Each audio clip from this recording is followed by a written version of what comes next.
Ukraine యుద్ధం ప్రారంభమైన 7 నెలలకు రష్యా అధ్యక్షుడు వ్లాదిమిర్ పుతిన్ చేసిన ప్రకటన సొంత దేశానికి చెందిన ప్రజలను భయాందోళనకు గురిచేసింది. పుతిన్ ప్రకటనతో దేశం విడిచి పారిపోయేందుకు యత్నించారు. వేలాది మంది యువకులు రష్యాకు పొరుగున ఉన్న దేశాలకు పారిపోయారు కూడా. ఇదే పరిస్థితి ఇప్పుడు ఓ ఏషియా దేశంలో కూడా నెలకొంది. ఆ దేశంలో ప్రభుత్వం జారీ చేసిన ఉత్తర్వులు ఆ దేశ యువతను కలవరానికి గురిచేస్తున్నాయి. దేశం విడిచి వెళ్లిపోయేందుకు కూడా ప్లాన్ చేస్తున్నారట. ఇప్పటికే పాస్పోర్ట్లున్నవారు విదేశాలకు పారిపోయేందుకు ప్రయత్నిస్తున్నారు. అప్పట్లో యుక్రెయిన్ యుద్ధానికి ప్రతి పౌరుడు రావాల్సిందిగా పుతిన్ ఆదేశించారు.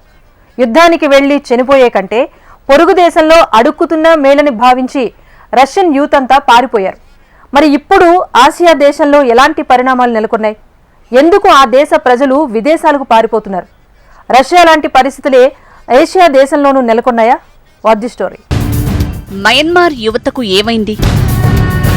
సైన్యం ప్రకటన బర్మా యువతను టెన్షన్ పెడుతోందా? థాయ్ వీసాల కోసం బర్మాలో 2022 సెప్టెంబర్. అది ఉక్రెయిన్ రష్యా మధ్య యుద్ధం భీకరంగా సాగుతున్న సమయం. ఈ యుద్ధం 2022 ఫిబ్రవరి 24న ప్రారంభమైంది. ఆగస్టు వరకు ఉక్రెయిన్పై రష్యా పైచేయి సాధించింది. మాస్కో సేనలు చేస్తున్న దాడులను కాచుకోవటానికి కీవ్ సైన్యం యత్నించింది. కానీ సెప్టెంబర్లో సీన్ రివర్స్ అయింది. ఉక్రెయిన్ ఎదురుదాడులకు దెబ్బకు పెద్ద ఎత్తున రష్యా సైన్యం మృత్యువాత పడింది.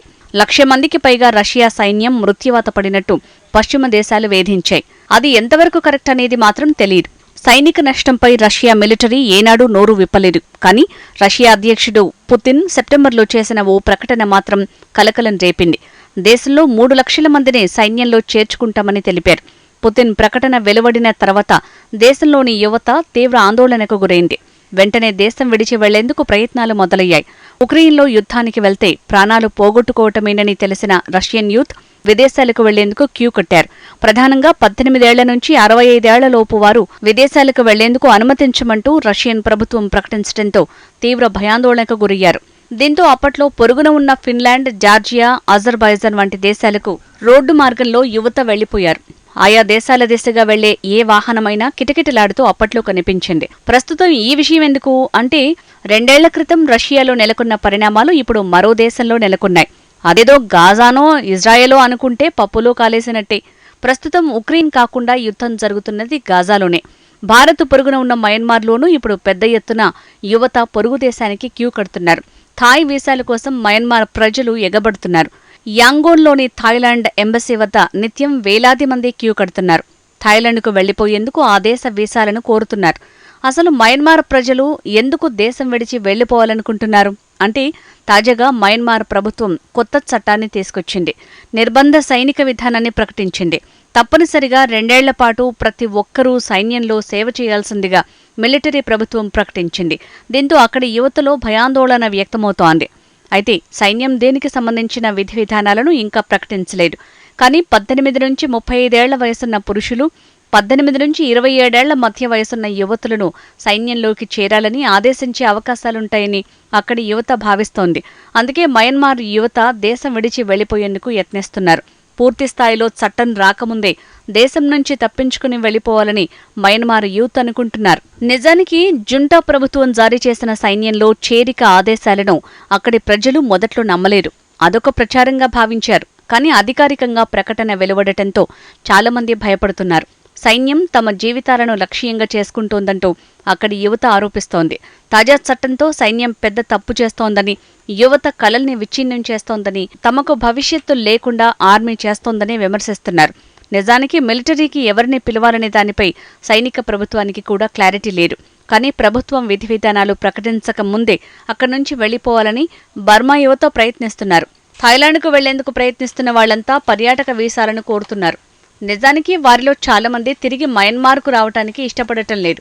యాంగోన్లోని థాయ్ ఎంబసీ వద్ద మాత్రం 3 రోజులుగా క్యూ తగ్గటం లేదు.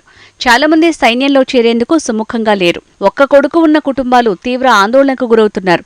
దీనికన్నా పొరుగు దేశానికి వెళ్లి తల్లిదండ్రులకు అవసరమైన డబ్బును అందించడమే మేలని చాలామంది యువత భావిస్తున్నారు.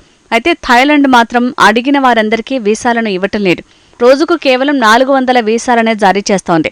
నిజానికి తాజా పరిస్థితులు థాయిలాండ్కి కూడా ఇబ్బందికరమైనవే. మయన్మార్తో థాయిలాండ్ 2400 కిలోమీటర్ల మేర సరిహద్దును పంచుకుంటోంది. 2021 ఫిబ్రవరిలో మయన్మార్ ప్రభుత్వంపై సైన్యం తిరుగుబాటు చేసింది. దీంతో అప్పటి నుంచి వేలాది మంది బర్మా ప్రజలు పొరుగు దేశాలకు పారిపోయారు.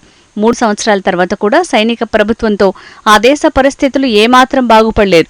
నిజానికి పొరుగున ఉన్న భారత్లోకి కూడా భారీగా మయన్మార్ శరణార్థులు తరలివస్తున్నారు. థాయిలాండ్కు వెళ్లేందుకు కనీసం వీసానైనా తీసుకునేందుకు ప్రయత్నిస్తున్నారు. కానీ భారత్లోకి మాత్రం ఎలాంటి వీసాలు లేకుండా చొరబడుతున్నారు. నిజానికి మయన్మార్ భారత సరిహద్దు మధ్య ఎలాంటి కంచెలు చెక్పోస్టులు లేవు. దట్టమైన అడవులు, భారీ కొండలే అందుకు కారణం. భారత్కు మయన్మార్కు మధ్య 1600 కిలోమీటర్ల పొడవున సరిహద్దు ఉంది. మయన్మార్ సరిహద్దులో అరుణాచల్ ప్రదేశ్, నాగాలాండ్, మిజోరాం, మణిపూర్ రాష్ట్రాలు సరిహద్దును పంచుకుంటున్నాయి. నిజానికి సరిహద్దు ప్రాంతమంతా దట్టమైన అడవి. బార్డర్లో కేవలం 100 కిలోమీటర్ల మేర మాత్రమే కంచెను నిర్మించారు. మిగిలిన ప్రాంతాల నుంచి భారత్లోకి శరణార్థులు పెద్ద ఎత్తున చొరబడుతున్నారు. 2 ఏళ్ల క్రితం ఇలా 30,000 మంది శరణార్థులు భారత్లోకి ప్రవేశించారు. ఇటీవలి కాలంలో 5,000 మందికి పైగా భారత్లోకి ప్రవేశించారు. మయన్మార్ ప్రజల్లో ఎక్కువగా కుకీల వర్గానికి చెందిన వారే ఉన్నారు. మణిపూర్లో ఇప్పటికే కుకీలు, మేథీల మధ్య పోరాటం సాగుతోంది. ఈ నేపథ్యంలో శరణార్థుల రాకతో భారత్ తీవ్ర ఆందోళనకు గురవుతోంది. అసలు బర్మా ప్రజలు ఎందుకు విదేశాలకు పారిపోతున్నారు? 2021 ఫిబ్రవరిలో మయన్మార్ సైన్యం ఆ దేశాన్ని తన నియంత్రణలోకి తెచ్చుకుంది. ప్రజాస్వామ్యబద్ధంగా ఎన్నికైన ప్రభుత్వాన్ని తొలగించారు. నోబెల్ శాంతి బహుమతి గ్రహీత ఆంగ్ సాన్ సూకీ వంటి పలువురు కీలకమైన నేతలను జైల్లో పెట్టారు. దీనిపై ప్రజలు పెద్ద ఎత్తున ఆందోళనలకు దిగారు. నిరసనలను మిలిటరీ ప్రభుత్వం ఉక్కుపాదంతో అణిచివేసింది. అనంతరం తిరుగుబాటు గ్రూపులు ఊపిరి పోసుకున్నాయి. ఇన్నాళ్లపాటు మౌనంగా ఉన్న తిరుగుబాటు గ్రూపులు ఇప్పుడు జూలు విదిలిస్తున్నాయి. ప్రతి రెబల్ గ్రూపు సైనిక ప్రభుత్వాన్ని కూల్చేయటమే లక్ష్యంగా పోరాడుతున్నాయి. అంటే ప్రజాస్వామ్యం నెలకొల్పాలని, ప్రజాప్రభుత్వం ఏర్పడాలని ఆ తిరుగుబాటు గ్రూపులు డిమాండ్ చేస్తున్నాయి. ఈ తిరుగుబాటు దళాలు మయన్మార్ జుంటా ప్రభుత్వానికి అతిపెద్ద సవాల్గా మారాయి. పరిస్థితులను చూస్తుంటే మాత్రం తిరుగుబాటు మంటలు దేశమంతటా వ్యాపించే అవకాశాలు కనిపిస్తున్నాయి. రాబోయే రోజుల్లో ఈ మంటలు విస్తరించి మిలిటరీ ప్రభుత్వానికి కఠినమైన సమస్యలను తెచ్చిపెట్టే అవకాశం ఉంది. ఈ నేపథ్యంలో రెబల్స్ ను ఎదుర్కొనేందుకు జుంటా ప్రభుత్వం సైన్యంలో తప్పనిసరి చేరాలన్న ఆదేశాలను జారీ చేసినట్టు తెలుస్తోంది. అయితే బర్మా యువత మాత్రం సైన్యంలో చేరేందుకు సిద్ధంగా లేరు. సైన్యంలో చేరకుండా విదేశాలకు వెళ్లిపోతామని వారు చెప్తున్నారు. నిజానికి కొన్ని నెలలుగా రెబల్స్ పోరాటం తీవ్రమైంది. పౌరులకు వేరే మార్గం లేకుండా ప్రభుత్వం యత్నిస్తోంది. ఇప్పటికే సైనిక ప్రభుత్వం పాస్పోర్టులు ఇవ్వకుండా ఆంక్షలను పెడుతోంది.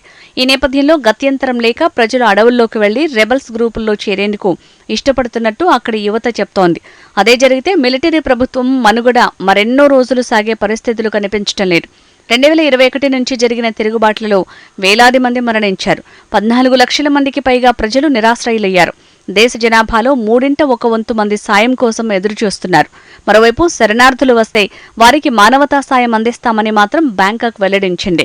సైనిక తిరుగుబాటు మొదలైన తర్వాత ఇప్పటివరకు థాయిలాండ్కు 45,000 మంది పారిపోయారు. తాజా పరిణామాలను చూస్తుంటే ఈ సంఖ్య మరింత పెరిగే అవకాశం ఉంది అనటంలో ఎలాంటి సందేహం లేదు.